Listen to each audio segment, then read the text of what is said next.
ओम नमः सिद्धेभ्यः। ओम नमः सिद्धेभ्यः। ओम नमः सिद्धेभ्यः।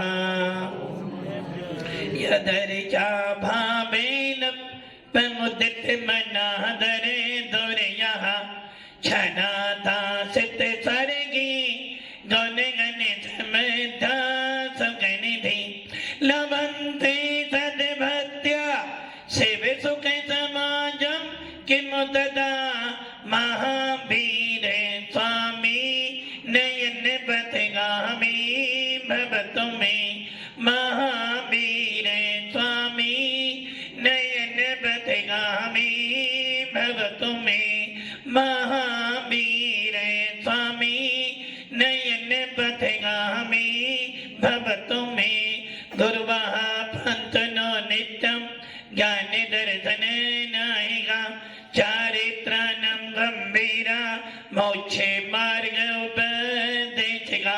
पंच परमेष्टि भगवान की, एक राधिनाथ भगवान की, अंतिम शासनपति भगवान महावीर स्वामी की, आचार्य श्री कुंद कुंद भगवंत की, आचार्य श्री विमल सागर जी महाराज की, आचार्य गुरुदेव सनमती सागर जी महाराज की, 3 कामनो करोड़ मणि राजों की, द्वादशांजनवाणी माता की।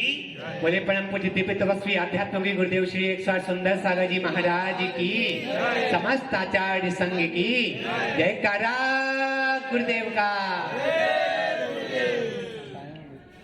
धूप में से छाया में बैठना अच्छा है, पाप से पुण्य की छाया में बैठना लाभदायक है।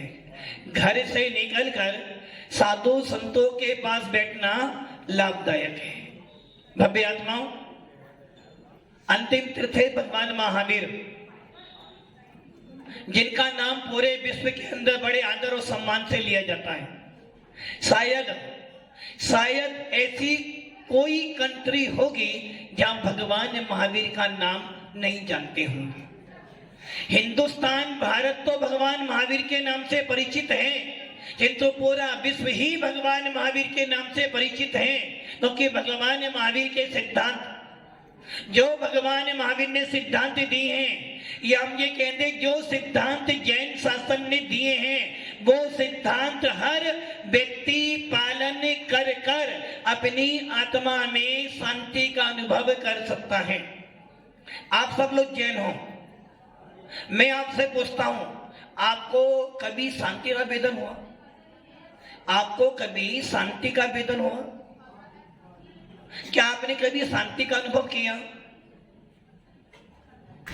बंटी भैया, शांति कहां पर है? मंदिर में शांति नहीं है? मंदिर में है तो फिर तुम बोला कहीं नहीं है, मंदिर में शांति है, ये बात मानते हो नेताजी? अच्छा, वो नेतागिरी में शांति या साधु संतों के पास शांति है? फिर भी तुम नेता बने। शांति मंदिर में शांति है? भोपाल वाले भैया, मंदिर में शांति है पक्का? और घर में अशांति। घर में महाभारत, मंदिर में रामायण। घर में महाभारत, मंदिर में रामायण, सही है ना? अच्छा, उपदेश सुन तो जब शांति मिलती है। अब ये विचार कर लो, शांति है कहां? कहां है शांति? शांति कहां है दादाजी? शांति कहां है? अपने आप में शांति है? सोच लो, आप शांत हो? अपने आप में अगर रखेंगे तो शांति, बाकी तो कहीं शांति कहीं नहीं है। शांति कोई वस्तु नहीं है जो तुम्हें मिल जाएगी। अच्छा, आप सब लोग सुखी हो? वो आंटी बोले हम सुखी हैं। सुखी हो? अब आप ये सोच लो, आप जैन शासन में पैदा हुए। कौन सा शासन है आपका? कौन हो आप? जैन। जैन किसे कहते हैं? जैन किसे कहते हैं? जो अपने जैनत्व को प्रकट करे। जैन की मोटी मोटी परिभाषा जो आम व्यक्ति भी जानता होगा, जैन कहने का मतलब है जो व्यक्ति हर क्षण हर पल ये भावना भाए कि मेरे निमित्त से मेरे निमित्त से किसी भी व्यक्ति को दुख, उसे कहते हैं जैन। और यही कारण है जैन संत चलता है, बैठता है, बोलता है, खाता है, पीता है, सोता है, इस प्रकार की प्रणति करता है कि किसी भी जीव को दुख ना मिले। एक जैन परिवार, एक जैन व्यक्ति हर क्षण हर पल यही विचार करता है, मेरे निमित्त से सामने वाले के क्या बनते भैया, मेरे निमित्त से सामने वाले के परिणाम अच्छे ना बने। तो तुम क्या सोच रहे थे? मेरे निमित्त से नहीं बनते, बाकी से तो बन जाते हैं। मैं क्या कह रहा हूं, हर एक जैन व्यक्ति क्या सोचता है, मेरे निमित्त से सामने वाले के परिणाम खराब ना हो। और मान लो कोई तुम्हें देखकर अपने परिणाम खराब कर ले तो दोष किसका होगा? बंटी भैया, तुमने दादाजी को दो कठोर शब्द बोल दिए, बोलो क्या होगा? परिणाम खराब होगा। किसके? दादाजी तुम्हारे? मेरे होंगे पहले तो। पहले दादा के नहीं होंगे? क्यों? मेरे होंगे ना गुरुदेव। क्यों तुम्हारे क्यों होंगे भैया? कठोर शब्द तो मैं बोलूं। तुमने बोले क्यों? तुमने दादाजी ने सुने, दादाजी ने सुना, ये चरका छोकरा मुझे बोलता है ऐसा, और उनके एकदम परिणाम। अरे भैया, परिणाम मेरे निमित्त से किसी के परिणाम खराब ना बने, ये पुरुषार्थ मुझे करना है, किंतु हमें ये भी पुरुषार्थ करना है सामने वाले के परिणाम खराब बने ना बने, ये मेरी गारंटी नहीं, किंतु मेरे परिणाम कभी खराब। दुनिया के परिणामों को हम नहीं रोक सकते, वस्तु के परिवर्तन को हम रोकने वाले नहीं हैं, किंतु अपने आप को रोकने वाले। भोपाल वाले भैया, घर में चार व्यक्ति हैं, चारों व्यक्ति अलग अलग, और आप बहुत टेंशन में हो कि चारों भैया, घर के चारों मेंबर अच्छे बन जाएं, घर में इतना बन जाए, क्या करोगे बताओ? क्या नाम है? संदीप। संदीप संदीप जी, एक साथ बिठाओगे, बातचीत करोगे, और मान लो वो ना बदले तो?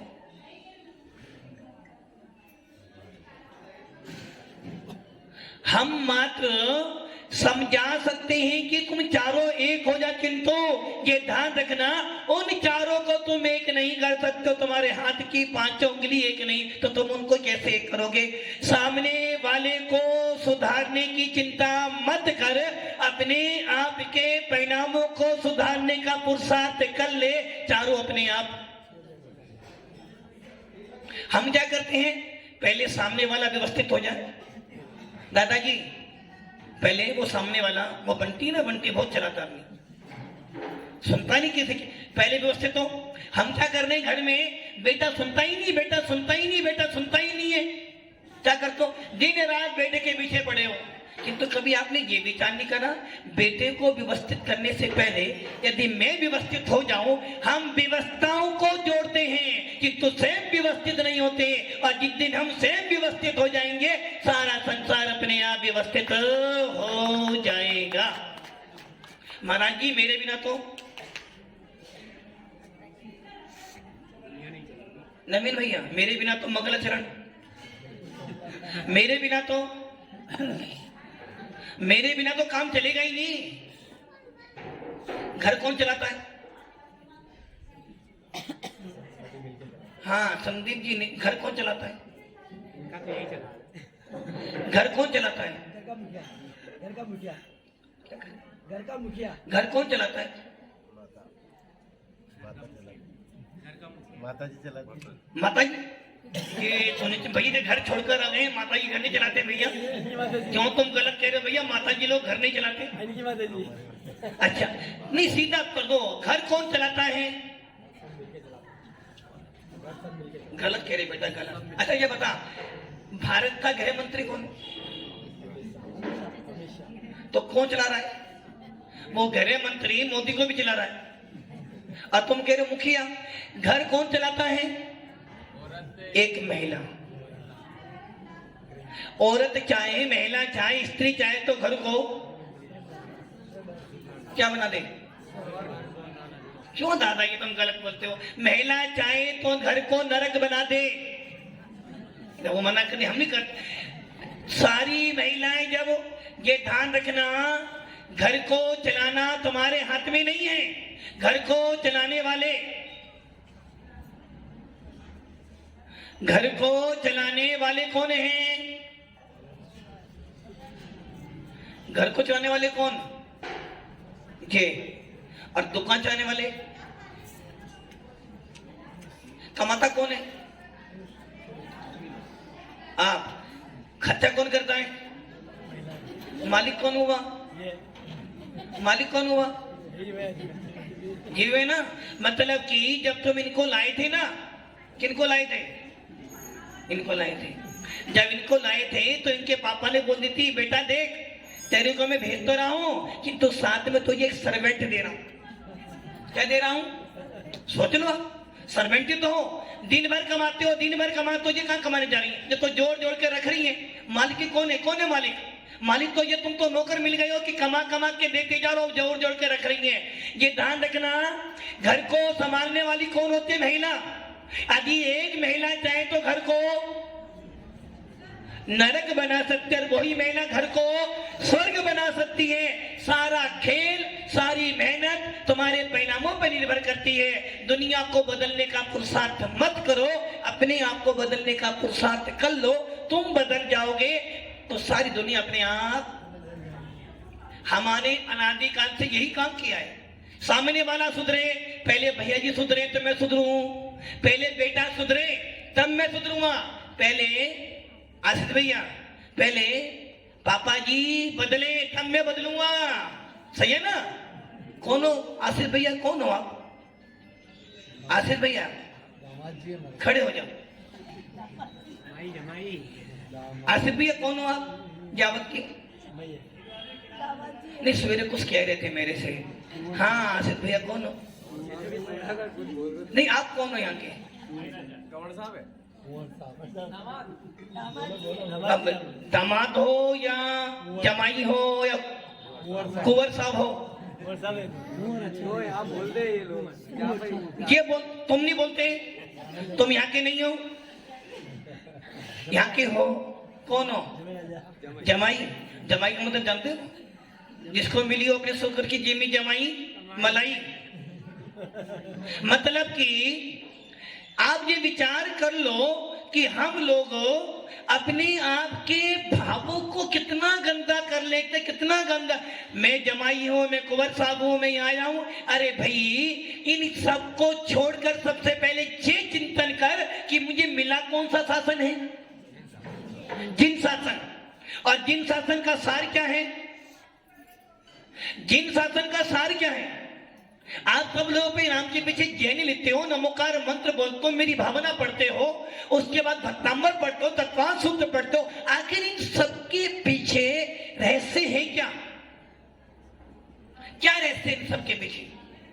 आखिर आपको जैन शासन मिला क्यों है? आप जैन शासन में आए क्यों?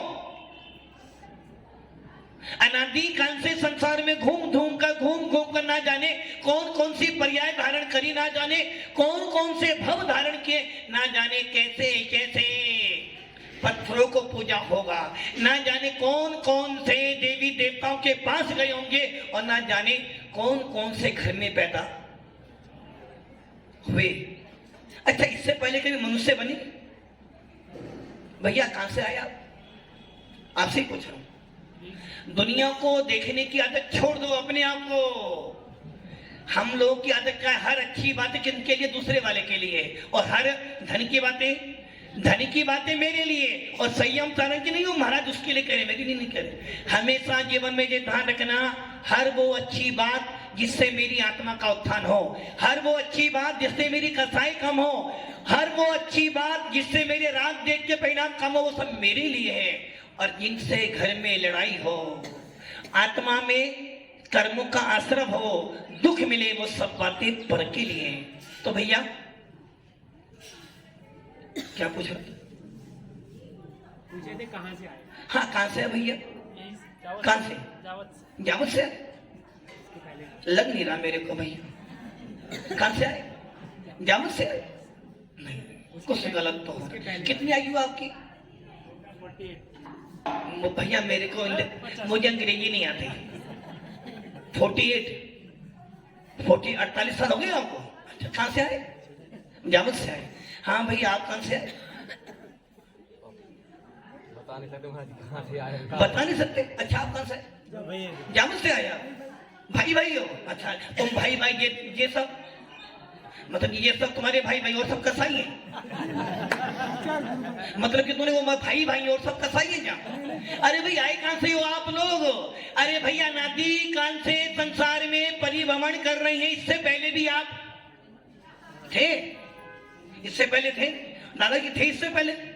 क्या थे आप दादाजी? इससे पहले क्या थे आप? सबके सामने ज्ञान नहीं है। अच्छा, अब क्या बनोगे आगे? अच्छे कर्म कर रहे हैं, देवन। अरे दादाजी, अच्छे कर्म कर रहे हैं। अच्छा दादाजी ये बताओ, यदि तुम्हें सोने की खान मिल जाए, क्या मिल जाए? सोने की खान में आपको उतार दे तो आप क्या करोगे? क्या लेकर आओगे? कोयला, सोना? कहां लाओगे? कुछ सामान तो ही नहीं, कहां भर के लाओगे? हाथ में लाओ। कितना? अरे अब आप ये सोच लो, कोई सोने की खान में जाए और कोयला लेकर आ जाए तो अनाड़ी है। वैसे ही जैन शासन को पाकर, जिन शासन को पाकर भी तुम देव पर्याय को पालन कर प्राप्त करने का विचार बनाते हो, तो इससे बड़ी मूर्खता क्या है? अरे भाई, जैन शासन भगवान महावीर का शासन मिला है, जियो और जीने दो। जिस शासन को पाकर पत्थर भी भगवान बन जाता है, जिस शासन को पाकर आत्मा भगवान बन सकती है, वो शासन किसको मिला है? किन्हें मिला है? हमें। बंटे भाई, किन्हें मिला है?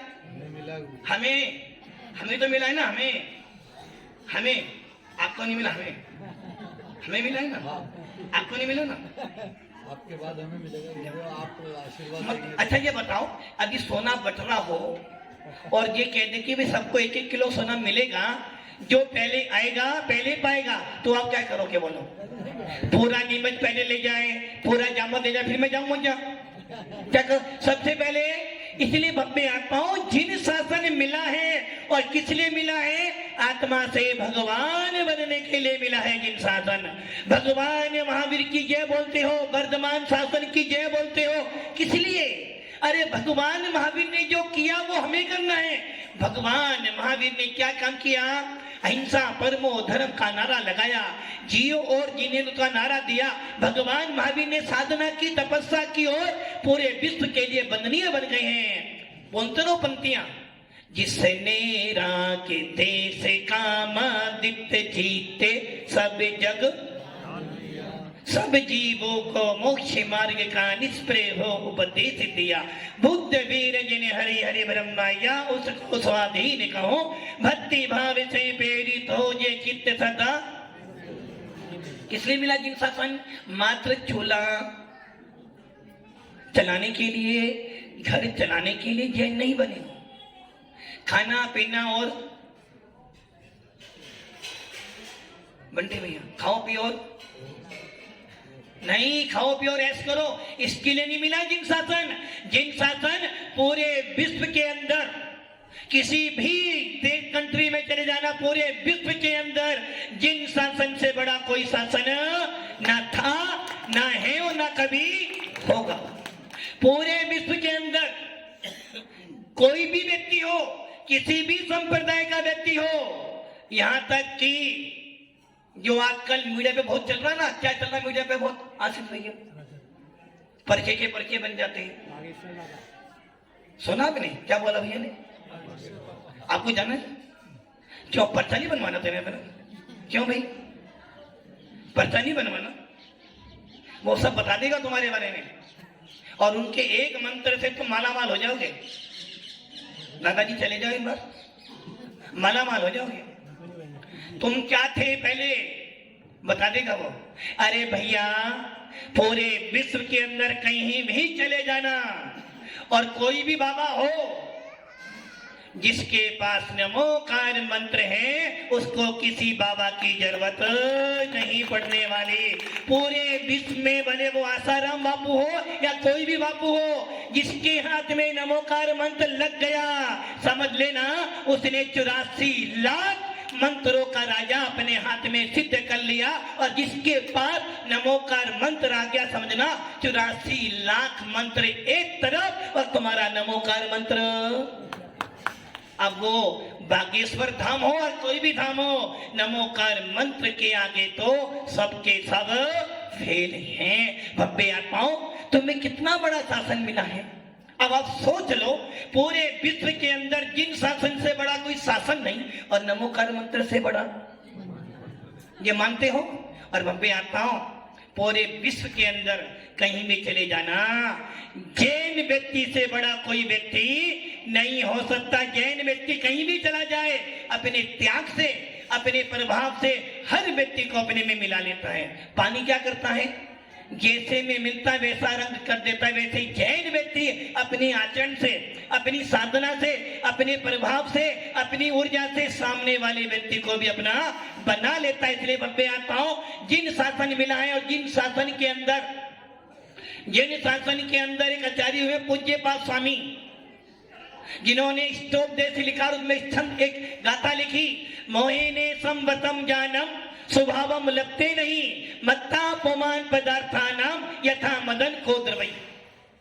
क्या करे आचार्य, मोहिने संवतम जानम स्वभावम लगते नहीं, मत्ता पुमान पदार्थानाम यथा मदन को द्रवई।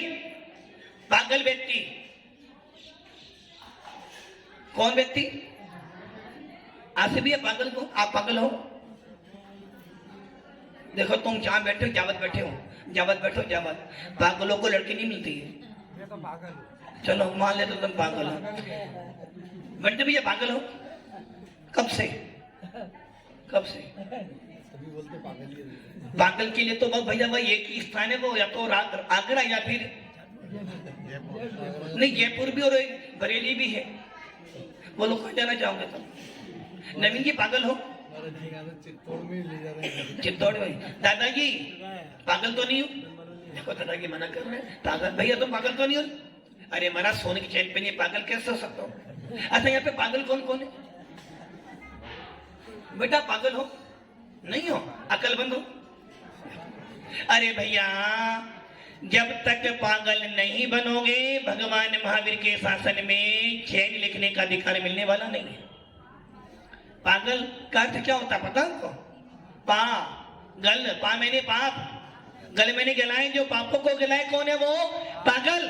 और आप कौन हो? आप पागल नहीं हो। पागल ये बैठे, देखो ये सब पागल ही बैठे, सफेद सफेद कपड़े बैठकर बैठे, सब पागल ही तो बैठे हैं, पागल हैं। और जो पागल बनेगा वही परमात्मा बन सकता है, जो पापों को जलाएगा वही पुण्य आत्मा भगवान बन सकता है। भगवान महावीर ने क्या किया? पाप गलाए। भगवान महावीर ने राग देश को गलाया, क्रोध मान माया लोभ जलाई, और जब तक क्रोध है घर में महाभारत है, जब तक लोभ है भाई भाई का दुश्मन बना हुआ है, और जब तक राग देश है तब तक घर में रामायण का पाठ तो कभी होने वाला। इसलिए भगवान महावीर कहते हैं, देख मैं पागल बना, मैंने क्या किया? अपने ज्ञान में से मोह को हटा दिया। इसलिए यही कारण है, आचार्य पूज्य पाद स्वामी कह रहे हैं, मोहिने संवतम ज्ञानम, जब तक तेरा ज्ञान राग देश मोह से भरा हुआ है तब तक तेरे को मोक्ष की प्राप्ति होने वाली। और ये आप भी जानते हो, यदि आप रागी द्वेषी बनकर कोई बात कहते हो तो घर में क्या कहते हैं? पापा तुम तो पक्षपात करते हो। यदि मम्मी जी घर में हैं, मम्मी जी मतलब कितने होशियार लोग हैं, जमत सीधा मम्मी जी का नाम सासू जी, और मम्मी मतलब माँ, मतलब मम्मी जी मतलब सासू जी, मम्मी मतलब किसकी माँ? कह मेरी माँ, मतलब कि मम्मी जी किसकी माँ है? पर सामने वाले की माँ, मम्मी मेरी है। अब आप ये सोच लो, एक मम्मी और मम्मी जी बोलने में इतना अंतर हो गया कि राग द्वेष पैदा। अच्छा ये बताओ, आपसे क्वेश्चन है, एक तरफ मम्मी बैठे रहे, मम्मी जी बैठे, बोलो आप सबसे पहले कहाँ जाओगी? मम्मी की बात सोच लो, अच्छी तरह सोच लो। फिर एक तरफ मम्मी बैठी है, एक तरफ मम्मी जी बैठी हैं, और आप सबसे पहले किसके पास जाओगी? मम्मी जी के पास है। ये सत्य बोली गलत बोल रही है? आपसे पूछ लेते हैं, एक तरफ मम्मी बैठे, मम्मी जी बैठे, बोलो कहाँ जाओगे? लोग लाज से मम्मी जी के पास जाएंगे। लोक लाज नहीं करना, जितने करी शर्म उसके उठे शर्म। ये बताओ पहले, कितना ही बूढ़ा व्यक्ति, दादाजी जब जब भी आप पर दुख आता है आपको किसकी याद आती है? मां की याद आती है। और जब जब कोई बहुत बड़ी वस्तु देखो, कोई आश्चर्य की वस्तु, तब किसकी याद आती है? अरे बाप रे, सही है ना? दुख के समय किसकी याद आती है? मम्मी की। यदि मम्मी की कुछ बोल दें तो याद किसकी आती है? एक बेटी शादी के बाद ससुराल जाती है, सबका काम करती है, किंतु जैसे ही पियर जाती है कहाँ गई? अपने घर आ गई। क्या कह रहा मम्मी जी? मम्मी जी, मम्मी नहीं है, मम्मी है ना? मम्मी जी ही मम्मी। मम्मी, अरे भाई मम्मी और मम्मी जी मम्मी बोलने में कितनी सहजता, मम्मी और मम्मी जी बोलने में जोर लगाना पड़ा। जहां जोर लगे समझना वही मजबूरी है। पापा और पापा जी कितना अंतर हो गया। वैसे ही आचार्य पूज्यपाद स्वामी कह रहे हैं, तेरे ज्ञान में राग देश भरा हुआ है। मोहिनी संवतम ज्ञानम स्वभावम लपते नहीं। जिसका ज्ञान राग देश क्रोध मान माया लोभ से भरा है वो वस्तु को अच्छी तरह से प्रतिपादित नहीं कर सकता। जिसके ज्ञान में राग देश भरा हुआ है वो अपनी आत्मा के स्वभाव को नहीं जान सकता। यही कारण है केवली का ज्ञान, भगवान महावीर का ज्ञान सबके लिए है। हिंदू आए तो भी भगवान महावीर के लिए है, मुसलमान आए तो भी महावीर के लिए, और जैन आए तो भी महावीर के लिए। भगवान महावीर के सिद्धांत किसी एक व्यक्ति के लिए, एक जाति के लिए, एक संप्रदाय के लिए नहीं है। जो जो अपने आप को शांति का वेदन करना चाहता है, जो जो अपने आप को सुखी करना चाहता है, जो जो अपने आप को आत्मा से भगवान बनाना चाहता है, उसके लिए भगवान महावीर की बात सिद्ध होती है कि भैया सबसे पहले क्या कर, अपने राग देश कसाइयों को नष्ट कर, तो तू भी भगवान महावीर जैसा बन सकता है। यदि तुझे राम बनना है, राम बनने के लिए भी तेरे को राग देश छोड़ना पड़ेगा, क्रोध मान माया छोड़नी पड़ेगी। यदि तुझे भगवान बनना है तो तुझे अपने क्रोध को तो नष्ट करना पड़ेगा। घर में हो रामायण तो राम की याद आती है कि तुम अव्य आत्मा रामायण करने से पहले अपने अंदर के राम को उत्पन्न कर, ताकि तुझे लगे कि मेरे अंदर राम है, और राम जो बिठाएगा वही भगवान महावीर के पद पर चल सकता है। इसलिए भव्य आत्माओं, जावत जा जा जावत भव्य आत्माओं, आपका मंदिर बहुत अच्छा मंदिर बना है। जिस मंदिर को देखकर, जिस प्रतिमा को देखकर लगता है कि वास्तव में धन्य है वो पूर्वज हमारे, जिन्होंने बड़ी मेहनत से ये मंदिर बनाया है। पूर्वजों ने इतना विशाल मंदिर बनाया है, और इन प्रतिमाओं का दर्शन कर कर, इन भगवंतों को देखकर मुझे अपने अंदर बैठे भगवान की याद आ जाए। इन भगवंतों की अर्चना करते करते अपने अंदर के भगवान को देख लो, और इन संतों की वाणी सुनते सुनते अपने अंदर में मिल जाऊं, तो समझना तुम जैन हो। इसलिए भव्य आत्माओं, मूलता बात यही है कि अपने राग देश कसायों को जीत लो, तो भगवान महावीर बनने में देर नहीं है। किसी भी पंथ का व्यक्ति हो, किसी भी संप्रदाय का व्यक्ति हो, जब तक अंदर खराबी होगी बाहर कुछ होने वाला। मोबाइल तो एप्पल का है भैया, मोबाइल तो एप्पल का है, कि तुम्हें बैटरी नहीं है। अच्छा है ना, एप्पल नहीं है, बैटरी तो बहुत बढ़िया है, किंतु उसमें सिम कार्ड नहीं है।